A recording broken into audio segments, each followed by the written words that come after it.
Folks, hello again. Pro-Palestinian protests taking place right around the world.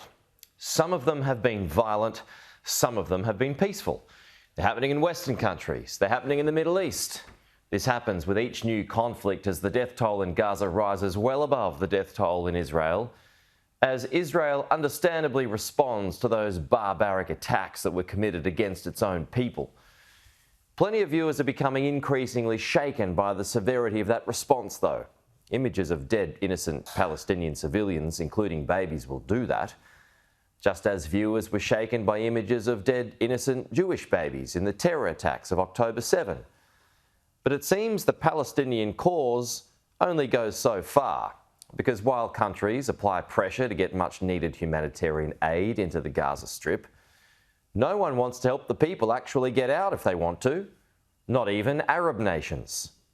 More than a dozen Arab nations have expressed support for the Palestinian people and the Palestinian plight, yet none of them are opening their doors for the Palestinian people, or in Egypt's case, its border. There are two crossings on the Gaza Strip. One to the north, called the Erez Crossing, which takes people into Israel. Obviously, that's not open at the moment. The other to the south is called the Rafah Crossing, which takes people to Egypt. But the Egyptian president does not want the Palestinians to enter. In his view, as a former field marshal in the Egyptian army, there are a few reasons for that. The whole concept of transferring Palestinians from the Gaza Strip into Sinai is simply moving the fighting and resistance from the Gaza Strip to Sinai, which means Sinai will become a base for military operations against Israel. And then Israel will try to defend itself and direct its military operations against Egypt and Sinai.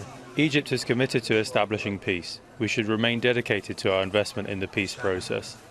Hamas has its roots in the Muslim Brotherhood, which President Sisi has driven underground. He recently claimed the Islamist organisation had been eating away at Egypt for the last 90 years, creating a culture of doubt and mistrust. So, he does not want Hamas to thrive on his side of the border, and also doesn't want to see any further Palestinian expulsion from their own land. If there is a transfer, let it be to the Negev desert in Israel. Let Israel do what they wish to do with the military operatives in Gaza before returning the Palestinians back. All acts by Israel, cutting water and electricity, is a means to forcibly transfer Palestinians into the Sinai Peninsula, which we totally reject. Another big player in the region is Jordan, which shares a border with the West Bank. But for similar reasons, it too doesn't want the Palestinians. Also, it's learnt lessons from the past. More than 50 years ago, Jordan took in Palestinian refugees following the Six-Day War, but it was a disaster, as the PLO's armed wing effectively created a state within a state. So the Jordanian army launched Black September and kicked the Palestinian fighters out. Issues of refugees coming to Jordan, and I think I can quite strongly speak on behalf not only of Jordan as a nation, but of our friends in Egypt. That is a red line. Because I think that is the plan by certain of the usual suspects to try and create de facto issues on the ground.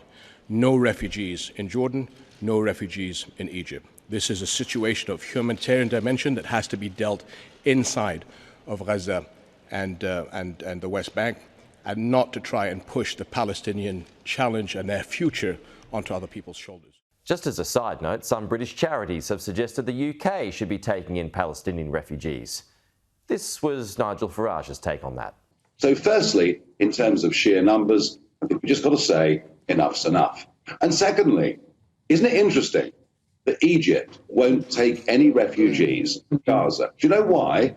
Because they don't want to import terrorism into Egypt, just as Saudi Arabia didn't take a single person after the Syrian conflicts. So if their neighbours are not prepared to take any, I frankly don't see why we should do so. So it's going to be left to Israel to sort it all out. And I spoke to the former Prime Minister Ehud Barak, and he told me what Israel's three-part plan should be to deal with Hamas going forward. Israel did after the first shock. It was unprecedented, probably the most severe blow that Israel suffered since its establishment. And after the first shock, we are a kind of defined species. We know how to unite facing a threat.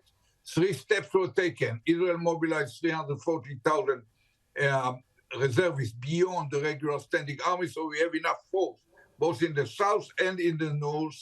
Secondly, we got a lot of support from the United States, not just diplomatic support, but munitions, equipment, whatever we need, and they are deploying 2 aircraft carriers to the area, and that's a good signal for the Hezbollah, Lebanon, and even Iran.